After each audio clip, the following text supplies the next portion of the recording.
Les cas nécessitant l'accomplissement de l'ablution majeure. Cas numéro 1. La conversion à l'islam. Une fois qu'une personne rentre en islam en attestant l'attestation de foi, al-shahada, elle se doit de faire l'ablution majeure, le bain rituel ou al-ghusl. Cas numéro 2. L'émission du sperme, l'éjaculation. Après toute émission de sperme, la sensation de plaisir qui entraîne l'écoulement, et cela même durant le sommeil.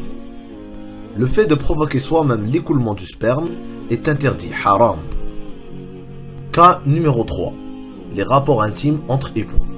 Lors de l'acte entre époux, le ghusl doit être fait lorsque les deux parties intimes se rencontrent. Il faut faire le ghusl même s'il n'y a pas eu de plaisir ou d'éjaculation. Cas numéro 4. La fin des menstruations.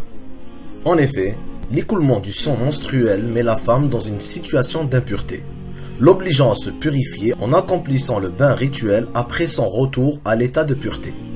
Cas numéro 5. La fin des lochis. Comme dans le cas des menstruations, les lochis, qui sont les pertes de sang après l'accouchement, met la femme dans une situation d'impureté. Donc, de même, elle doit faire al-ghusl, les ablutions majeures. Cas numéro 6. Avant la prière de Jumu'ah. Le lavage du vendredi, qui est avant la prière du vendredi, est considéré comme une sunna, quelque chose de recommandé.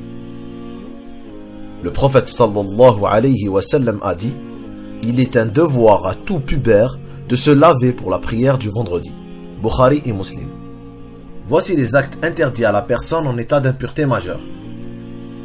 Toute prière, at-tawaf, qui consiste à tourner autour de la Kaaba, le contact avec le Coran, c'est-à-dire le prendre dans ses mains, la récitation du Coran, l'entrée à la mosquée.